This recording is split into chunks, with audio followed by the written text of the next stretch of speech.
কোনো ভাইয়ের স্লোগান আমরা দেব না। সবাই আমাদের নেতা, আমাদের তিন ভাই, প্লিজ এটা মনে রাখতে হবে। আমরা এখানে যারা আছি, আমাদের অনেক বয়স হয়ে গেছে, আমার অনেক বয়স হয়েছে, আমরা বেশি দিন পৃথিবীতে থাকবো না, কিন্তু আমরা যেটা চাই, মনে প্রাণে চাই যে বাংলাদেশ সত্যিকার অর্থেই একটা সুন্দর, একটা সমৃদ্ধ, একটা গণতান্ত্রিক বাংলাদেশ হোক। এই প্রত্যেকবার হানাহানি, মারামারি, নির্যাতন, ইলেকশন আসলেই কাটাকাটি, এগুলো আর আমাদের ভালো লাগে না। এতে করে আমরা পিছন দিকে পড়ে যাই, তাই না? তাই আসুন, আমি বক্তব্য বাড়াবো না। আমাদের এই দেশ, আমরা স্বাধীনতা চাই। আরেকটা কথা বলতে চাই, এটা অনেকে মনে রাখতে হবে সবসময়। আমাদের দেশকে নিয়ে অনেক ষড়যন্ত্র হচ্ছে। ওই যে চলে গেছে, পাশের দেশে পালাই গেছে না হাসিনা বেগম, হাসিনা বেগম ওখানে গিয়ে আবার দিল্লিতে বসছেন।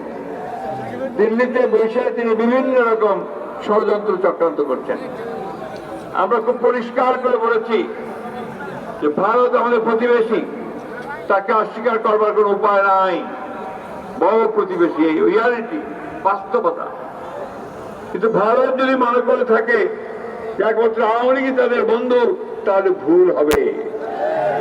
বাংলাদেশের মানুষকে তারা কাছে পাবে না, কারণ আওয়ামী লীগ হচ্ছে এই দেশে সবচেয়ে ঘৃণিত একটা রাজনৈতিক দল, যারা আমাদেরকে হত্যা করেছে, আমার ছেলেদেরকে হত্যা করেছে, আমার দেশকে যারা ধ্বংস করে দিয়েছে। ভাই চিন্তা করতে পারেন কিভাবে লুট করেছে তারা। কিছুক্ষণ আগে কথা হচ্ছিল আপনাদের সুমন সাহেবের সঙ্গে, আমাদের কুমিল্লার সভাপতি, এখন আহ্বায়কের দায়িত্ব পেয়েছেন। তিনি বলছিলেন যে ব্যাংকগুলো এখন একেবারেই পুরোপুরি ভাবে অনিশ্চিত অবস্থার মধ্যে রয়েছে।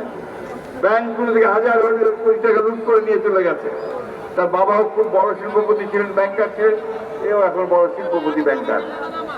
এই একজনের কথা বললাম আমি। সমস্ত ব্যবসায়ী মহলে এখন একটাই কথা যে আওয়ামী লীগ আমাদের ধ্বংস করে দিয়ে গেছে, ব্যাংকিং সিস্টেম ধ্বংস করে দিয়েছে। 180 লক্ষ কোটি টাকা তারা পাচার করে দিয়েছে, দেশ থেকে বের করে দিয়েছে। চিন্তা করো, আমি হিসাব করতেও পারি না 180 লক্ষ কোটি টাকা কত শূন্য, কত সংখ্যা, তা আমি বলতে পারবো না, কিন্তু তাই তারা করেছে। এই দেশকে যদি আবার ফিরাই আনতে হয় তার জায়গায়, আপনাদের লাক্সে অনেক ভাই আছেন যে বিদেশে চাকরি করে, মিডল ইস্টে, মধ্যপ্রাচ্যে চাকরি করে, আছে না?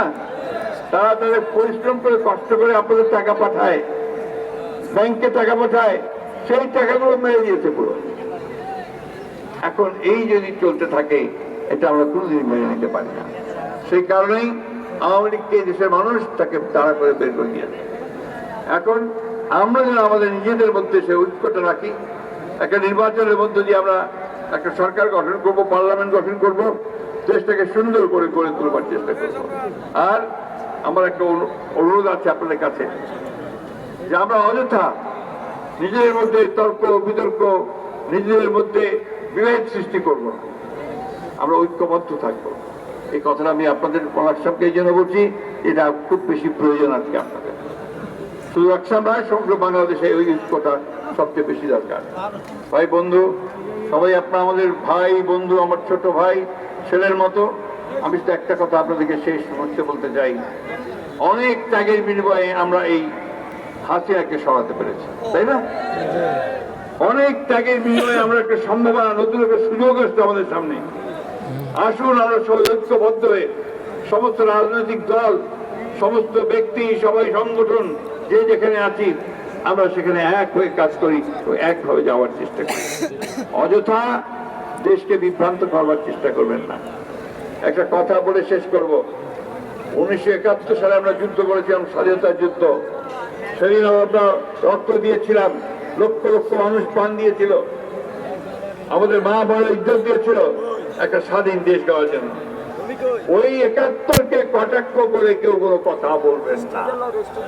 এই দেশের মানুষ কোনোদিনই তা মেনে নেবে না। যেমন 24কে কটাক্ষ করলে কেউ কথা বললে মানুষ মেনে নেবে না, তেমনি 71কে কথা বললে করলেও মানুষ কেউ মেনে নেবে না। আসুন আমরা সবাই ঐক্যবদ্ধ হয়ে কাজ করি।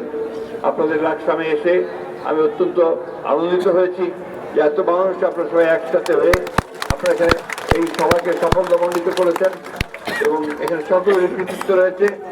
সব শেষে আপনারা সবাই ভালো থাকেন, সুস্থ থাকেন, ঐক্যবদ্ধ থাকেন, পরম করুণাময় আল্লাহ তাআলার কাছে এই দোয়া চাইছি।